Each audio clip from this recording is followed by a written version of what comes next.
and welcome. I'm Tracy Pa with the Midday News. Good Enough Highland Midday Agro Cooperative Society made history by winning the prestigious Gold Medal Award of Excellence at the 2024 Cocoa Show of Excellence Southern Region, held on Saturday at Halotau. The award, presented during the National Cocoa Sampling and Testing Competition, was a proud moment for the island community, who celebrated the victory with traditional dances. In the competition, a panel of 5 international and national judges evaluated 107 cocoa samples over 3 days, ultimately narrowing the section to 31 entries in 3 award categories: certificates of recognition, achievement, and excellence.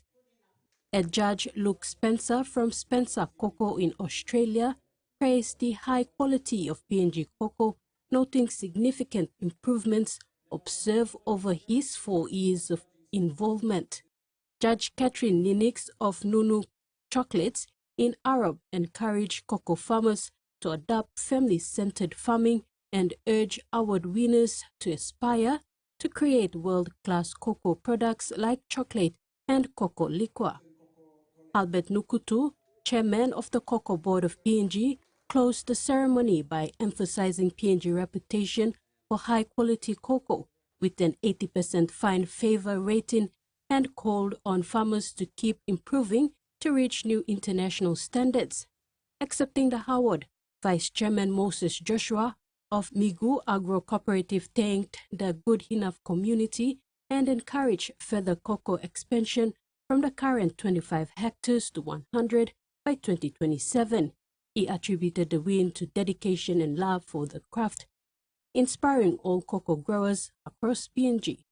Silver was awarded to Stephen Niglek of Madang, with a bronze award was shared by Gibbs Cooperative of West New Britain and William Valanoon of East New Britain. Member for Alota, Ricky Morris, handed over the baton spear to ISIPIC Agriculture Executive Kevin Howin, marking ISIPIC as the host for the 2026 Cocoa Show of Excellence. The event ended with praises as one of the best shows in recent years, showcasing PNG's exceptional cocoa quality. Australia and the National Department of Education recently provided literacy training to over 900 early grade teachers in Enga Province, aimed at improving teaching methods in reading, writing, and English speaking. Held at Holy Trinity Teachers College and led by Bilum Books, the week-long program equipped teachers with engaging strategies for young learners. Enga Elementary Coordinator Simon Kakeyo praised the teachers' dedication, noting the training importance for educational quality. The House Tumbuna, or the Madang Visitors Tourism and Cultural Bureau, is a hub of information and the focal point for tourist destination, rich history and artifacts of the province. A visit by the Minister for Tourism, Arts and Culture has brought to light issues and challenges that have prevented the Bureau from fully functioning, most importantly, promoting and boosting the tourism sector in the province. The House Tumbuna, or the Madang Visitors Tourism and Cultural Bureau, is a hub of information and the focal point for tourist destination, rich history and artifacts of the province. Madang, once known as the Pearl of the Pacific, is one multilingual, diverse province in the country, host to more than 240 languages out of 800 or more languages in the country, and adorned with rich cultures, traditions, and scenic tourist destinations. However, the House Tumbuna is struggling to maintain its image of Madang province. A recent visit by the Minister for Tourism, Arts and Culture has resulted in some good things to come for the Bureau and Madang tourism. Along on the tour with Minister Nama was Vice Petroleum Minister and member for Sumkar, Alex Suguman, the Madang Governor's First Secretary, Francis Tavatuna, and PNG party members.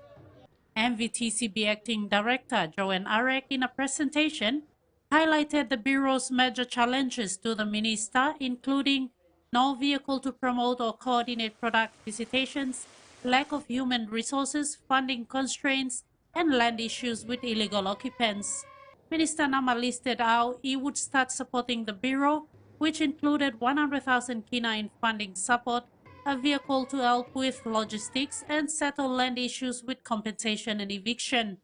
Minister Nama also indicated that in every province, there should be a museum at cultural bureaus. He assured Ms. Arek that the Bureau would receive renovation and maintenance with proper air-conditioned units installed with lighting so the artifacts are better protected. Ruth Rungula, TV1 News.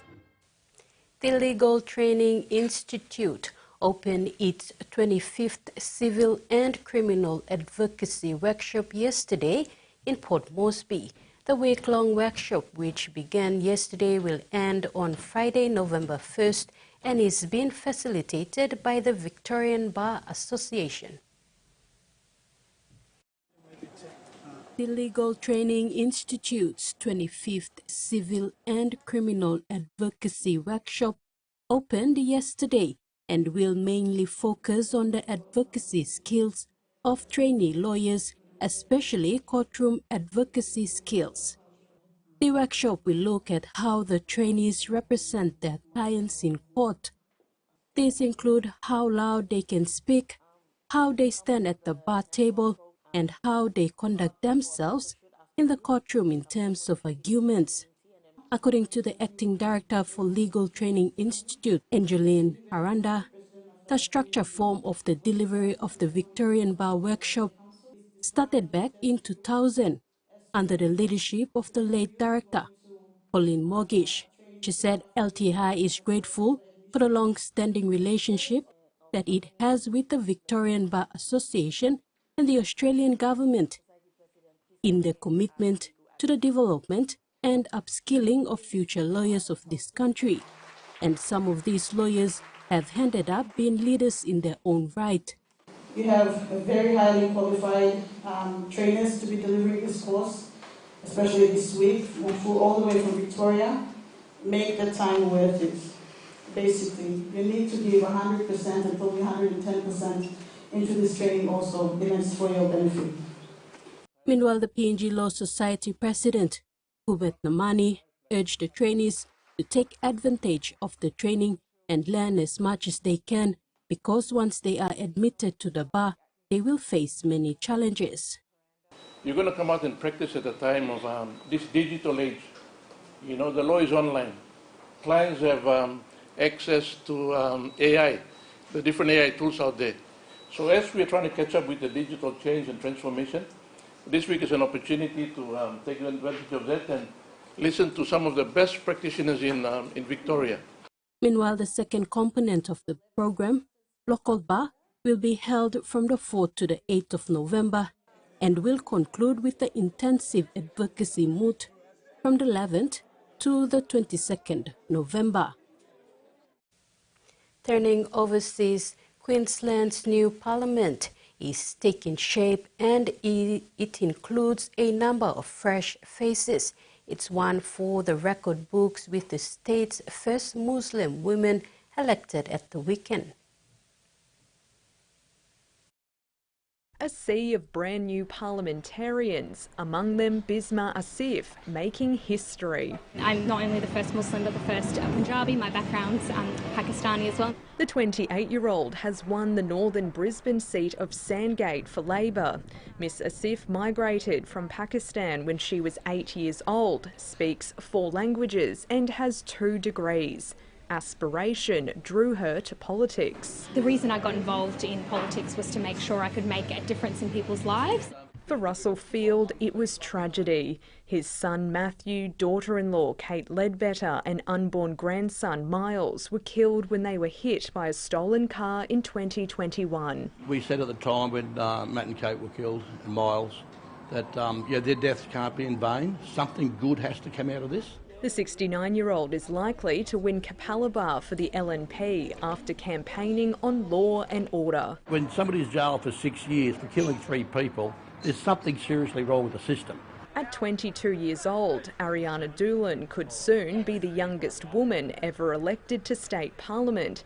She's on track to win another Labor-held seat for the LNP, Palmerstone in Moreton Bay. I don't believe age determines leadership capability, and we saw that with Wyatt Roy at 19. He was elected to federal parliament. In central Queensland, the LNP's Donna Kirkland has claimed victory in Labor heartland, winning Rockhampton. We have a community that are awake to the previous government having failed us on all levels. Labor now has the majority of its seats in the southeast, including Ipswich West, which the ALP's Wendy Bourne has won back for the party after a surprising loss at a by-election earlier this year. I just want to make sure that because Ipswich is growing so rapidly, that we get all the funding that we deserve. The homelessness crisis is forcing more families to live in temporary accommodation while they wait for long-term housing. Figures show there are more than 45,000 people on Queensland's social housing register, despite a new report finding affordable and secure housing is critical to families' well-being. Bag ready for the arrival of her 5th baby. But unlike previous births, the 34-year-old hasn't been able to set up a nursery or plan for the months ahead because she's homeless. Nerve-wracking. Yeah, it's very scary. It kicks my anxiety in. Nikki and her children became homeless 2 years ago after the owners of her private rental decided to sell. She couldn't find suitable housing on income support and no longer had help from her partner nor her brother, who died within weeks of each other. They would rather workers over, which I find a bit funny because settling income with children especially, that's a guaranteed income, like you could lose your job any day. She's been living in a motel provided by social welfare group Micah Projects. I'm not the only person in this position, so there's people out there that need it, houses before I do. Frontline organisations in Queensland have been working with an international expert on ways to combat homelessness, drawing on effective measures used throughout the COVID-19 pandemic. Really bringing together all of these community actors in the kind of urgent problem-solving team formation that they kind of naturally assemble into if there's a clear crisis. It comes as a new report reveals secure and affordable housing are critical factors influencing the well-being of families. It was the resource that they needed to be able to care for the children in a way that they wanted to, but in a way that they were unable to when they were insecurely housed. For people like Nikki, her future is still unclear while she waits for long-term accommodation. In sports, PNG Orchids young outside back Jenny Wesley has been promoted to the top 21 playing squad that will face the Kiwi Ferns this Sunday at the Santos National Football Stadium. Wesley has made a strong season and featured in the Prime Minister's 13th match earlier this month after playing in the Santos Cup Grand Final with Goroka Lahanis. The Orchids were stuck a ball with versatile back La Tonia Norris Hardo assist from the field with an ACL injury in the loss against the Australian Gillaroos. When announcing the change this week, Orchids coach Tanya Norris said La Tonia's injury has opened the door for Jenny to come into the Pacific Championship squad and puts her in line to make her Orchids debut. Other squad changes see Orchids Shah Yvonne de la Cruz, number 25, and Teresa Aitun, number 31, came into the 21-player Pacific Championship squad, replacing Frida Weiler and Frida Atoni.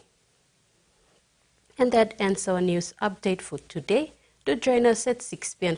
for more news and sports.